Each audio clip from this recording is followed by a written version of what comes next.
Alhamdulillahirabbil alamin wassalatu wassalamu ala asyrafil anbiya'i wal mursalin wa ala alihi wa sahbihi ajma'in. Subhanaka la ilma lana illa ma 'allamtana innaka antal alimul hakim.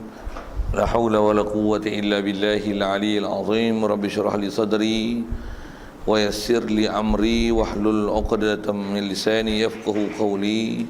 Allahumma aftah 'alaina bi futuhil 'arifin bik. Allahumma ja'alna minal ladzina yastami'una al-qawla fayattabi'una ahsana. Allahumma 'allimna mimma jahilna wanfa'na bima 'allamtana wazidna 'ilman nafi'a ya rabbal alamin. Qala Syekh Musannif rahimallahu ta'ala wa nafa'na bihi wa bi ulumi fid darain amin. Kita di muka surat 7 rasanya, 10.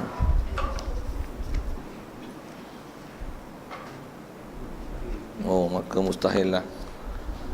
Kata musannif rahimahullah ta'ala, maka mustahil ia jirim yang memenuh lapang qadar zatnya, dan mustahil ia jisim yang latif yang tiada memenuh lapang seperti cahaya dan zulumah dan seperti malaikah, dan mustahil ia jauhar firid, artinya suatu benda yang sangat halusnya yang tiada menerima bahagianya.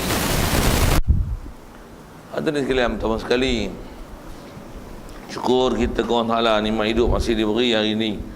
Syukur kita dapat Islam, syukur dapat iman. Dengan mana syukur Allah Ta'ala jadikan hati sanubari kita dijadikan begitu mudah untuk menerima semua ajaran Nabi SAW tanpa apa-apa kita bangkang. Lebih-lebih lagi syukur kita kesihatan, kelapangan masa diberi, dengan itu dapat hadir untuk kita meneruskan program istimak bacaan kitab kita daripada kitab Al-Quran ni, insya-Allah.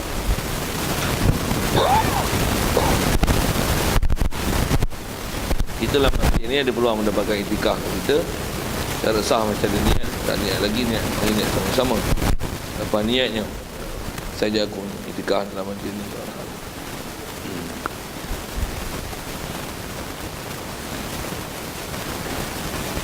Kata musannif, maka mustahil ia jirim. Ada sekalian, apa yang kita nak sambung ni adalah huraian di atas apakah mustahil ke Allah Ta'ala. Jadi dasarnya ada yang kita dah belajar, mestilah Allah mukhalafah lil hawadis. Jadi di atas kaedah mukhalafah lil hawadis tu, kaedah kita kenalah faham ciri-ciri hawadis yang ada kita dah bicara. Maka apa yang ciri hawadis, mustahil lah ciri itu ke Allah Ta'ala. Apatah lagi ciri hawadis itu istilahnya membawa pada kekurangan dan membawa tak sempurnanya pada Allah Ta'ala. Baik, jadi apa yang kita nak sambung ni adalah atas sifat mustahil. Mustahil Allah Ta'ala lawan bagi mumasalah, lawan bagi mukhalafah, itulah mumasalah. Jadi mustahil Allah Ta'ala mumasalah dengan hawadis. Mustahil Allah Ta'ala serupa dengan baharu. Baik, di atas ayat tu, pernyataan tu, mustahil serupa dengan baharu. Baik, jadi apa yang baharu tu? Maka mustahilah ia jirim. Yang tu yang dia sebut. Jadi yang kita nak faham tu adalah jirim. Macam mana pun tuan-tuan, saya sebut dah itu.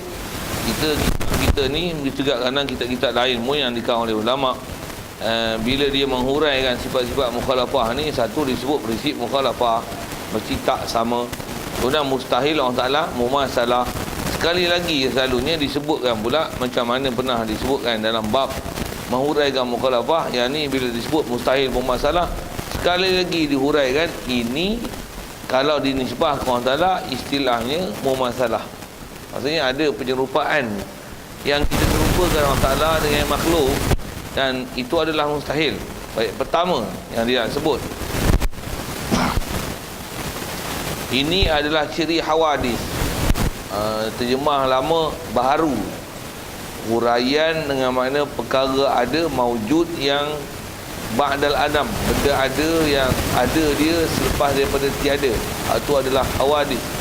Ataupun takrif lain, hawadis ni, baharu ni ialah perkara yang ada, yang didahului oleh tiada. Dia ialah maujudun yang qablahu adamun, sebelum daripada ada tu tak ada. Hak tu adalah baharu. Baik, jadi antara ciri baharu, yang ciri ni mustahil dia apa dia, mustahil lah dia orang Ta'ala jirim. Baik. Bahasa jirim, baik, apa maksud jirim? Itulah sesuatu yang memenuh lapang. Jadi mustahil lah keadaan Allah Ta'ala macam tu. Pertama mustahil tu pasal kita bicara memenuhi lapang, itu membicara ke ataupun menghurai, menghadkan ciri-ciri zat. Kita tak dibenarkan membahas zat Allah Ta'ala. Kalau berdasarkan hadis, Rasulullah ada sebut tafakkaru fi khalqillah wala tafakkaru fi zatillah. Jangan kamu fikir pada zat Allah Ta'ala. Jadi berfikirlah pada makhluk Allah, jangan fikir pada zat Allah. Ni yang kita duk buat ni, faham mukhalafah ni.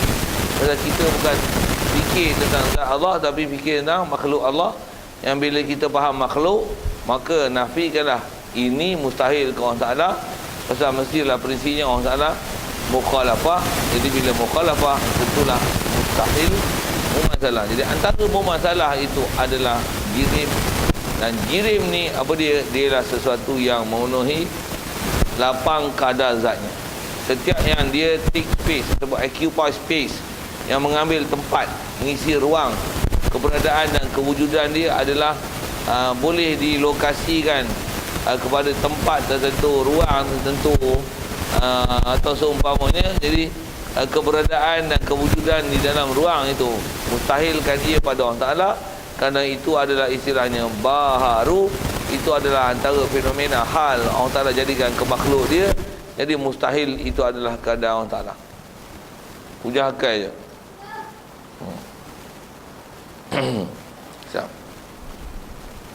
Jadi jirim, asal nak faham jirim, jangan ambil bahasa, kalau bahasa Arab ada jirim ialah ma yamlaul faragh ataupun maujudun yamlaul faragha, benda ada yang kewujudan dia memenuhi ruang, mengisi ruang, maksudnya dia occupy space. Siap. Jadi mustahil jirim. Jadi kalau tak faham tuan-tuan, sinilah tuan-tuan kena upgrade yang saya dah sebut pada dulu lagi. Pasal kitab-kitab kita belajar ni ialah kitab-kitab kalau di sebuah subjek kitab tauhid, sumber dia Arab. Jadi tak dapat tidak, tuan-tuan mesti kena ingat istilah Arab dia.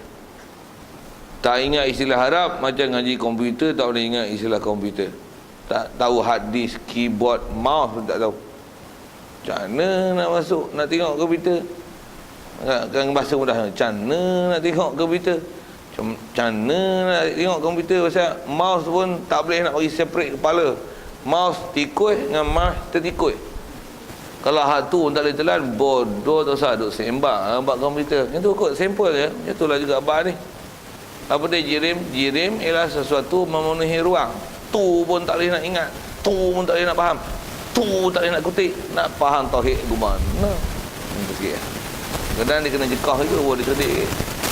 Kalau duduk ngaji itu masuk macam okey lah. Padahal ada lagi hak bingung. Padahal benda senang pun. Okey, siap. Mustahil jirim. Siap, selesai. Ini nak faham tu jirim. Kalau tak bahas sains-sains pun kot tuan-tuan payah kalau saya sebut itu. Bagi faham jirim, bahasa Arab dengan mana benda yang memenuhi ruang, benda ada yang dia ada, memenuhi ruang yang ada dia didahului oleh tiada. Dan isi ke dan ada dia tu dengan memenuhi ruang, hak tu dipanggil jirim. Mustahil Allah Ta'ala itu, pasal ruang Allah Ta'ala yang buat. Dan keadaan berjirim, yang kata keadaan dia mengisi ruang, memenuhi ruang, berada dalam ruang, Allah yang buat. Tapi takkan Allah gitu. Siap, itu prinsip dia. Dan semua tu kalau ikut walaupun tengok dari hujah-hujah akli saja, dia memang gunakan akal itu dari segi kaedah penakulan untuk berfikir, untuk memantapkan memang Allah, dia memang laisa kamitslihi syai'. Dan sebenarnya belajar macam tu, belajar nak memaham dan menghurai laisa kamitslihi syai', tidak ada seumpama Allah Ta'ala sesuatu.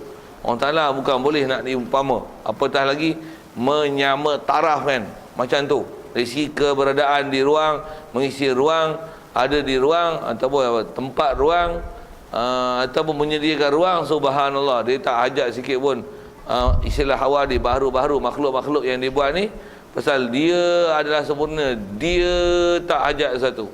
Siap. Itu yang mustahil ruang. Satu apa-apa pahaman yang memahamkan ruang, nah maksudnya berada di ruang-ruang, di tempat-tempat tertentu, certain place, yang itu adalah dinisbahkan ke Allah Ta'ala, jaga elok-elok. Ada benda yang salah dalam bab i'tiqad tu, kalau ada muskil mesti kena bagi selesai, pasal dia dari istilah dipanggil ayat mutasyabihat. Jadi kalau masih berpegang dengan zahir terjemahan seolah memahamkan, kalau atas kita bicara sini, dia mengisi ruang, berada di langit, berada di arasy, dengan keberadaan tempat, memenuhi lapang, mengisi ruang, istilahnya lagi mengambil faedah pada makhluk, dia buat makhluk, dia duduk di makhluk. Pada Allah Ta'ala mustahil. Mustahil lah. Tu, mustahil tu nak syarahkan jirim. Mustahil. Itu namanya jirim. Baik, selesai itu. Satu lagi istilah, dan mustahil ia Allah Ta'ala jisim yang latif. Macam mana pun dia nak bahas asal jisim latif. Jisim latif kalau ikut asal makna jisim, kalau tanpa perkataan latif, jisim saja dialah perkara yang tersusun lebih daripada satu. Apa-apa matarakaba min isnaini fa akthar, yang dia tersusun untuk membentuk dan wujudnya dia itu dengan ada gabungan, sama ada yang sejenis dengan dia ataupun yang berlainan jenis dengan dia, bergabung, ada apa-apa gabungan sama ada yang sejenis atau tak sejenis, hak tu adalah dipanggil jirim pada dasarnya. Yang faham tu jirim ada dua, ada jirim biasa saja ataupun dipanggil jirim mutlak, ada jirim muqayyad. Sikit yang bahasa itu walaupun kitab tak sebut. Jadi jirim, jisim saya sebut ajak sebut tu. Jisim yang mujarrad, jisim muqayyad. Jadi jirim dah lepas ni yang melaul farau, benda yang isi ruang. Jisim apa? Jisim apa dia? Jadi ada istilah jisim latif dan jisim mujarrad atau jisim mutlak. Maksudnya jisim semata-mata jisim, maksudnya sesuatu perkara yang kewujudan dia adalah dengan ada tarkib, ada susunan, ada susun atau gabungan, gabung jalin, ada jalinan dengan unsur lain, dengan sebab itu terbentuk diri dia, sama ada yang sejenis daripada molekul zarah jirim tersebut ataupun tidak. Jadi kalau bersusun aja, hak tu dipanggil jisim.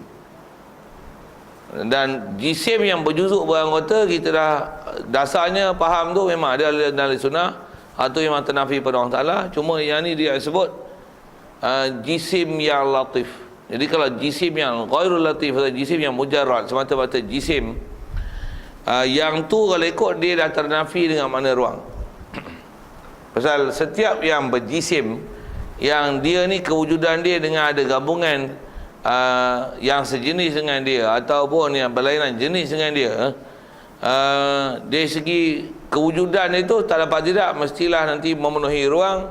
Jadi dah diistilahkan sebagai jisim, sebagai jirim, maka jirim mustahil pada Allah Ta'ala. Itu dah awal selesai. Adapun kita nak bicara ni bukan jisim, benda yang ada bersusun molekul, tapi dia tetap ada sesuatu, tapi kewujudan dia adalah tidak boleh diambil, dikecap dengan lidah, dengan rasa, dengan tangan dan sebagainya. Cuma dia sabit benda ada pula tu. Untuk membentuk dia perlu bukan berhajat macam mana kita sebut jirim tadi, sebut jisim, sebetulnya sebut jirim, dia mestilah tersusun, ada berisi ruang, dan nanti untuk membentuk jisim dia ada susunan, gabungan, jalinan dengan sama ada yang sejenis atau tak sejenis dengan dia. Maka itu menentukan arat dia, sifat dia, ciri dia dan nama bahag dia. Jadi kalau dia jisim, nisbahnya dia bergabung antara satu sama lain untuk membentuk dia, tapi apa dia tak boleh nak describekan dia dalam bentuk elemen-elemen molekul dan zarah. Itu adalah jisim latif. Itu namanya jisim latif. Kalau jisim yang boleh dihuraikan dalam bentuk elemen dan zarah ataupun dalam bentuk molekul-molekul, misalnya oksigen, O2. O2 adalah jisim. Pasal apa? Di mana nak fokus tadi? Jisim. Dia bersusun. dia bersusun. O2, nama apa? O2. O2 maksudnya ada dua molekul oksigen. Kita belajar sains lah tu. Satu sikit lagi kalau kita sebut ni. Itu pun rasanya saya pernah sentuh. Nak kata apa? Yang ni nak menunjukkan ulama kita sangat pakar bahas dalam bab akidah. Dia menafi Allah Ta'ala, bukan menafi haja sekadar menggunakan bahasa-bahasa yang ada, tapi apa bahasa yang kita duk pakai, yang kita nak sebut dan nak faham ni, khusus kita nak sebut ni adalah jisim latif. Mereka menghuraikan tu adalah huraian fakta-fakta kejadian dalam bentuk ilmu kimia. Ada molekul, ada zarah, dia occupy space, mengisi ruang. Maksudnya mereka dulu bukan calang-calang ilmu dalam bab-bab ilmu dunia ni, ilmu akademik ni. Pakar dalam bab-bab syarak, dalam bab Quran, hadis, ilmu fiqh, tauhid. Pakar agak dalam ilmu akademik yang boleh menguraikan satu sampai dalam bab ilmu kimia. Tuan-tuan tak faham dengan saya, dengarlah saya sebut kan. Saya walaupun bukan pakar bab kimia, tapi takkan nak sebut O2, H2O, CO3, apa seumpama tu. Kat lagi tuan-tuan angkat tangan kot, tak faham saya cakap apa. Sebut gitu. Okey. Jadi asal sebut jisim yang latif. Jadi kalau O2 adalah jisim tapi bukan latif. Pasal dia kalau gabung kan oksigen. Oksigen dia gas betul. Bolehkah gas dimampatkan? Sikit soalan-soalan macam tu. Boleh tak? Tak faham maksudnya tuan-tuan tak ada ilmu akademik lah dalam bab tu. Gas boleh dimampatkan? Boleh? NGV adalah gas masak kita ialah gas letter tu adalah gas. Jadi gas kenapa cair? Jawab. Kenapa cair? Kata gas. Jawab. Letter tu kan gas kan? Kenapa tengok air? Jawab. Pasal itu adalah gas yang dimampatkan. Satu rupa cair. Bila dimampatkan, maksudnya kita akan merapatkan jurang atau jarak antara molekul-molekul, maka ketumpatan dia bila kita rapatkan dia akan bertambah, maka struktur dia akan bertukar daripada bentuk gas kepada bentuk tercair. Faham ke? Nak ngaji tauhid tapi macam ngaji sains ni. Okey. Ya tu. Saya sebut kita mendidihkan air kan. Boleh tak air jadi gas? Ya. Mendidih apa jadi? Pasal apa jadi buat air? Jawab. Dalam bentuk ilmu kimia. Jawab. Bila kita panaskan dia, maksudnya kita telah meregangkan jarak antara molekul-molekul air. Air apa formula dia? H2O. Kita telah regangkan dia. Jadi bila dia panas atau menerima kepanasan, bahasanya dia geledik, bofi bahasa itu bahasa kampung kan. Dia geledik itu, bila dia geledik sampai satu tahap suhu didih terlampau panas, apa akan jadi gede wuf. Dia akan berpisah antara molekul-molekul lekatan molekul air H2O. Dia tak melekat antara satu sama lain, dia akan rilis lepas diri dia dalam bentuk gas. Dan gas tu kita panggil wap air. Haji tauhid subjek sains kimia, dan sains tu subjek kimia khusus lagi, kimia bukan fizik, bukan biologi, kimia. Kita bukan cerita jisim tu. Jisim yang kita, yang tu jisim dipanggil jisim mujarrad, jisim yang murakkab. Yang ni jisim yang latif. Jisim latif ni apa pula? Maksudnya dia benda yang murakkab, maksudnya bersusun, tapi tak boleh nak describe. Dia undescribable. Tak boleh nak dihurai. Pasal dia bukan terdiri daripada struktur dan molekul. Bahkan dia bersusun, maksudnya dia mesti gabungan dengan sesuatu, tapi tak boleh nak hurai. Pasal dia bukan bercirikan molekul ataupun zarah-zarah. Contoh dia bagi, yang inilah jisim latif yang tiada memenuhi lapang. Dia jisim latif. Masuk latif ni asal mana jisim yang halus. Cuma masuk latif tu adalah yang tiada memenuhi lapang. Masuk latif tu adalah yang tiada memenuhi lapang. Maksudnya dia tak yang melaul faragh, dia tak occupy space, tapi dia masih in space. Tapi dia tak occupy space. Faham saya sebut? Contohnya ni, seperti cahaya. Okey, lampu. Ada tak ada cahaya? Cahaya formula apa? Bagi formula cahaya, air boleh. Kalau ikut semua benda ada formula. Benda yang istilah ada molekul dan zarah boleh diformulasikan dia. Buat kita punya ilmu lah tak cukup. Termasuk saya. Takat O2, H2O boleh, CO3 boleh, SO4 memang boleh ingat lagi benda-benda tu kan. Ada unsur-unsur apa sebut galian. Ada unsur ferrum, aluminium, kalsium. Nak tengok ciri-ciri dia saya boleh sebut lagi lah tu. Tapi bila sebut cahaya, apa struktur cahaya, struktur dia? Ahli sains ahli hurai. Tapi cahaya ada tak dalam ruang itu? Ya, untuk apa cahaya sebenarnya? Arab jisim latif. Dia agak-agak satu benda ke cahaya ni? Maksudnya dia satu ke? Tak, dia mesti kombinasi dengan sesuatu. Untuk apa dia punya formula dia kalau sebut dengan formula zarah? Hidrogen ke, oksigen ke, nitrogen ke, ada unsur-unsur logam, aluminium ke, magnesium ke, kuprum ke. Memang tak tahu. Tapi nak sebut tu nak hurai apa? Tu bahasa Arab jisim latif. Jadi latif tu makna apa? Dia tak mengisi ruang. Dia ada cahaya ada. Adakah bila cahaya kalau kita buka lampu putih, butuh masa yang sama, lampu hijau, lampu kuning lah apa, macam-macam cahaya ni mampat tak dalam tu? Saya soalan. Mampat tak? Pasal apa tak mampat? Jawab. Pasal dia lah jisim latif. Dia bukan memenuhi ruang. Boleh cahaya bubuh 10 spotlight, 100,000 spotlight yang macam-macam color. Buka semua sekali. Boleh tak masuk dalam ruang tu? Boleh, pasal dia tak mengisi ruang. Tapi kalau ni air, boleh tak buah minyak dalam masa yang sama? Tak boleh. Pasal apa? Bila dah ada air, tak boleh benda lain. Ni kosong. Boleh tak buah air? Bila bubuh air, keluar dah gas-gas apa dalam tu, air apa semua keluar, oksigen semua keluar. Pasal apa? Dia mengisi ruang.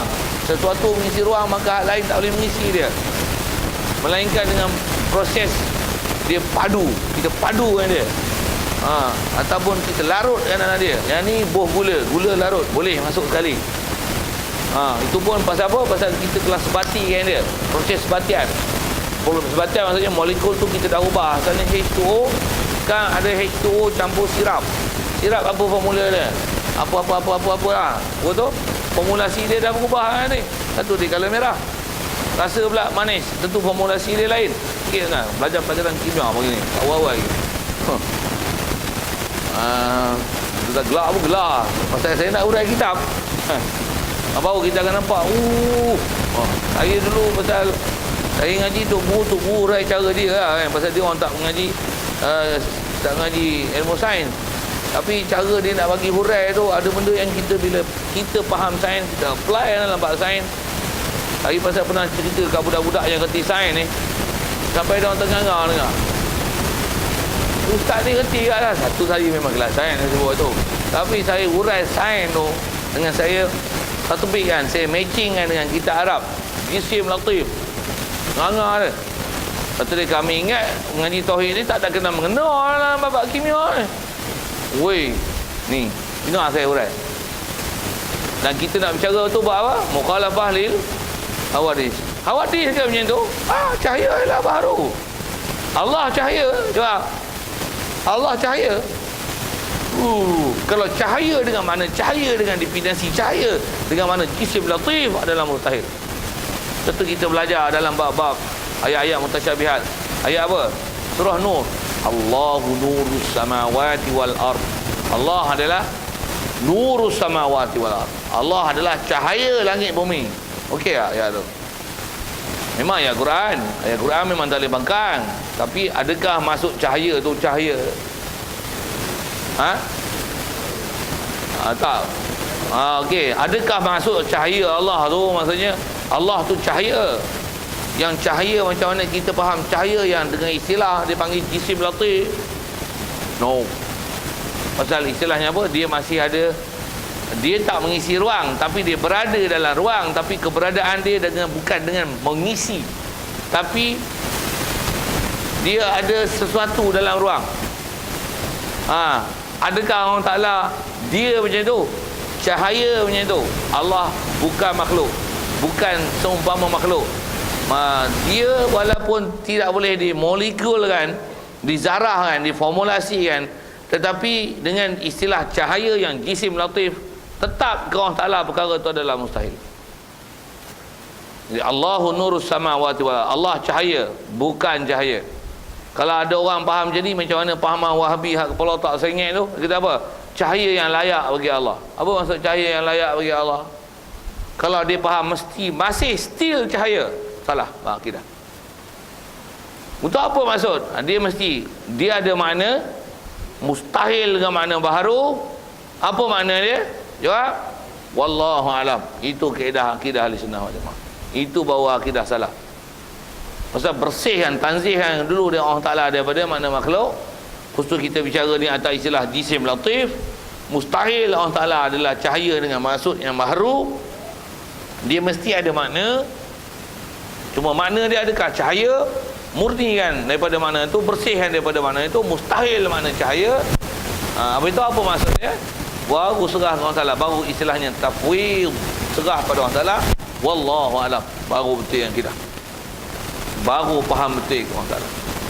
Semua bab-bab yang kalau kita bicara bab-bab macam tu, itu adalah kaedah penyelesaiannya. Kalau ayat-ayat dia panggil ayat mustahil, ada makna-makna baharu itu ke Allah Ta'ala. Ke sana sikit, asal kita dah bicara adalah jisim latif yang dia bagi contoh sini, cahaya. Cahaya dia bukan benda molekul yang mengisi ruang, tapi dalam ruang tu dia ada something yang tu. Tak boleh nak describe tak boleh. Yang dia unscribable, tak boleh dihurai. Hurai tak boleh.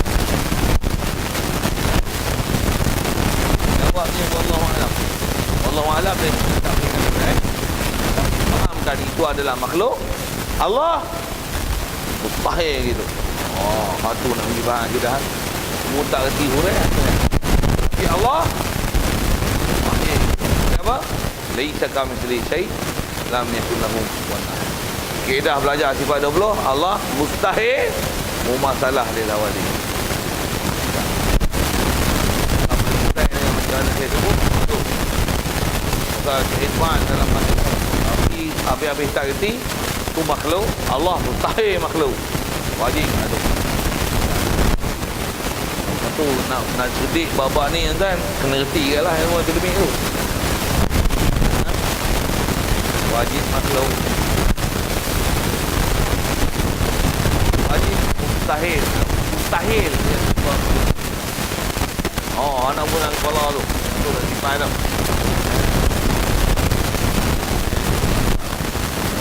Dia bukan orang tanya, tak tanya awak mesti kena jawab. Pasal dia faham.